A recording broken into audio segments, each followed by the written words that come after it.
How are you? Thanks for clicking into another The Open Author video. My name is David B. Lyons, and in the next 10 or 12 minutes maybe maximum, I'm going to be discussing with you how to come up with story ideas. So why don't we get straight to it?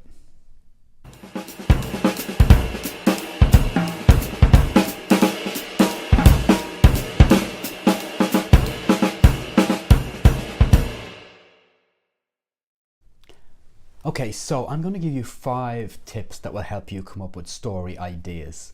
But here's the thing. Story ideas can just pop into your head and you never quite know when that's going to happen. So just to give you a couple of examples, J.K. Rowling, when she came up with the concept for the whole Harry Potter series, came up for it when she was sitting on a train that was taking too long. And when she's been asked this in interviews, she can't explain exactly what happened, but just the idea, the concept of a young wizard boy going to a magic school appeared in her head, and then the whole idea started to flow from that. So none of these hints or tips that I'm going to give you to come up with story ideas applied to J.K. Rowling, in the same sense that they also didn't apply to Suzanne Collins when she came up with the Hunger Games trilogy.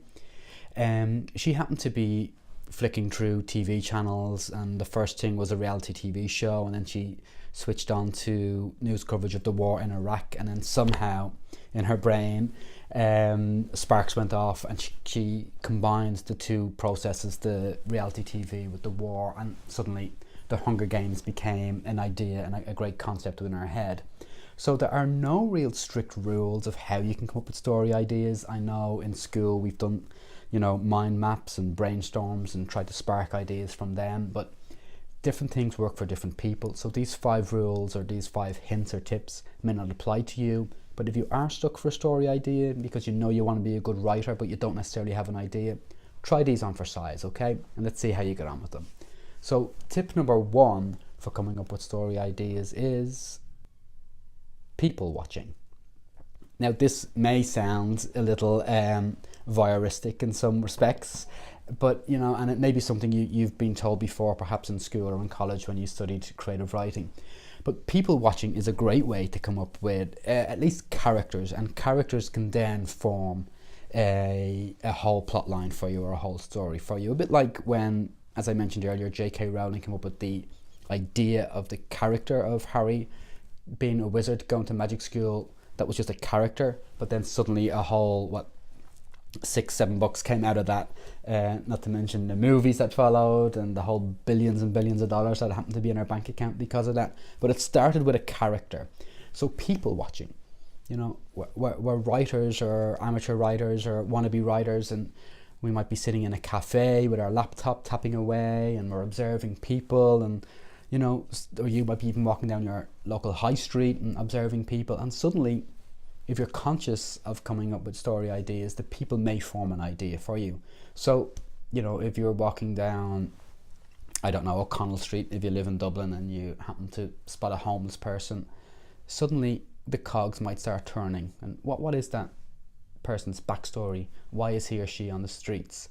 You may be walking further down and you bump into a police officer, or that might spark an idea for a story for you, or at least an idea for a character for you. So people watching and then coming up with a character from a person that you might observe, no matter how colourful or uncolourful that person happens to be, can start a story idea. So people watching, to bridge that to a character that could possibly be in your novel, could then breed a whole story for you. So tip number 1 is people watching, no matter where you are. You might be an observant person, and if you are, that's a great start to conceiving an idea for a story.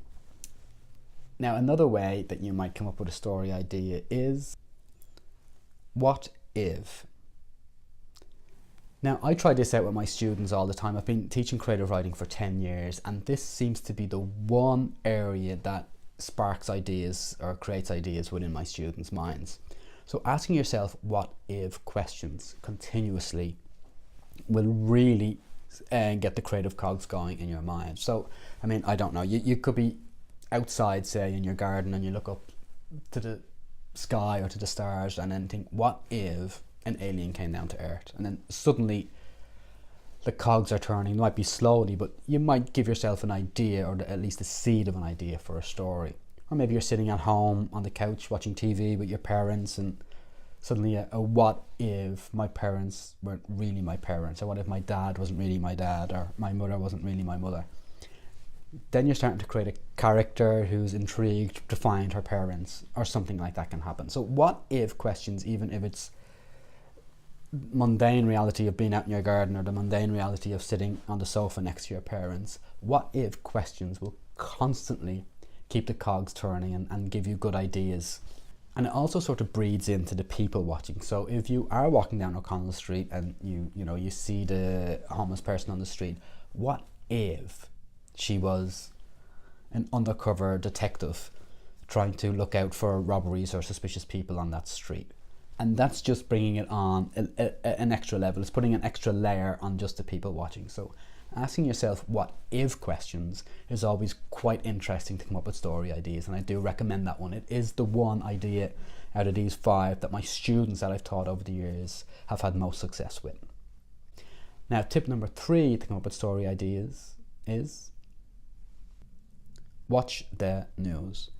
Now, a lot of my story ideas, as I've already mentioned to you, just appear in my head, and I can't quite nail down how or why that happened, which is unfortunately a sad reality, because I would love to explain to you my processes of coming up with story ideas, which would make this video just a couple of minutes long. I could tell you exactly how it works for me, but unfortunately, a bit like J.K. Rowling and Suzanne Collins that I mentioned earlier on, they just appear in my head and I can't quite nail down exactly why. But one reason that I'm pretty sure it infiltrates my mind to help me be creative in that way is watching the news, because my story ideas have stemmed from news stories. Now, I can't confess to turning on Sky News and seeing a story or news story and then thinking that should be my next book. What tends to happen is many years later, after a news story, I think of an idea and I remember, oh, that happened before, perhaps I can write a story about that. So I'm sorry that I can't give you specifics on how I come up with my story ideas, but they do tend to base themselves or are founded on old news stories. So Midday, for example, is the story of my debut novel. It's a story of a tiger kidnapping, and tiger kidnappings seem to be all the rage in Dublin or throughout Ireland, particularly in Northern Ireland, throughout the 1990s. But I didn't conceive my idea really for that book until 2016.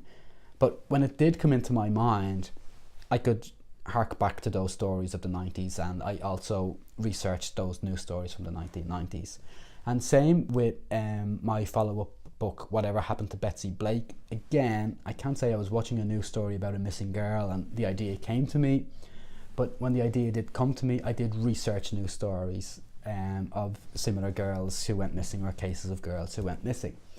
But if you're watching the news constantly, you don't have to be watching it on TV. You can get your news online, as we all do, or most of us do these days, or through newspapers or magazines, or however you consume your news. If you are stuck for an idea, I do recommend going through the news from all these different channels that you can find it from, and it might help you at least form a character or form an idea for a story, or at least a seed for an initial concept for a book. So watching the news is a great tip, or reading the news, same thing, but it may only help you with certain genres. So, I mean, you could get a romance story from the news. You can certainly get crime thrillers from the news, or espionage thrillers, or horrors. But you could also form a good idea for a sci-fi or fantasy novel from everyday news stories that occur. You're obviously going to take that news story and put it in your setting, which is either futuristic or dystopian, or wherever you're going to set your fantasy or sci-fi thriller.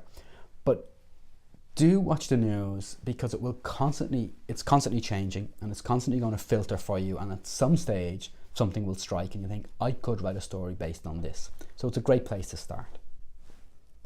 Another good place to start is watching TV or movies, and especially TV or movies that align to your genre. So if, for example, you fancy writing crime thrillers, as I do, watching crime documentaries on Netflix is a great pastime to have, which is what I do constantly.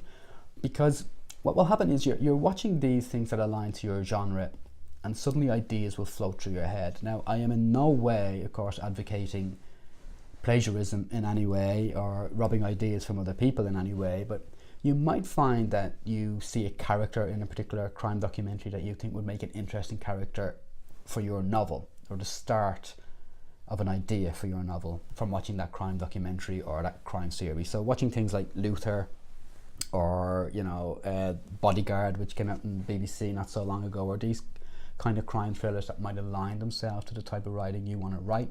And suddenly what you're doing is you're watching plot lines and thinking, oh, I thought it was going to go in a different direction, and then suddenly you think, well, why don't I make that plot line go in a different direction and make that my book? Now, watching TV or movies is not the only tip in that regard. I also want you to bear this in mind. I want you to read as much as you can. And when I say read as much as you can, I mean read within the genre you wish to write in. So if you're reading, what you will find is similar to the tip I gave you about watching TV movies. You will find that you're in the universe you want to be in, but also if you're reading a book, say for example you're reading Girl on a Train by Paula Hawkins, and you think halfway through it, oh, this main character, Ivana, I bet she's the murderer in the end. I bet you she's such a strong alcoholic that she doesn't even remember what happened. And, as we know, those who have read it, spoiler alert, she's not the murderer in the end.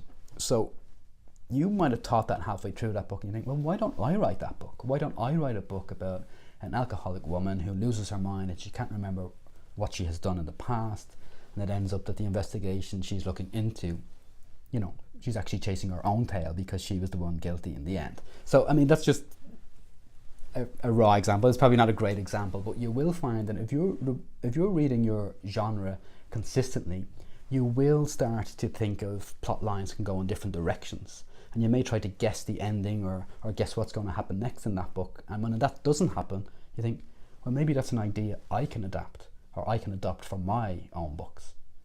So I am sorry, I do apologize, because this video isn't necessarily going to answer the question you really have been asking if you clicked into it, is how do I come up with a story idea? Because my honest truth is my story ideas just pop into my head. And as I mentioned earlier on, the same thing happened to J.K. Rowling to stem the biggest selling books in modern history. So there is no formula to it, and an idea will just pop into your head at some stage. But if you follow the 5 tips that I've mentioned here today, well, then you are enhancing the chance of that idea popping into your head. So I hope this has helped you out in some way. Do hit the subscribe button below to get access to all of my videos. You will be notified when they come. Do turn notifications on if you have subscribed, and every time a video is recorded, you will get access to it straight away.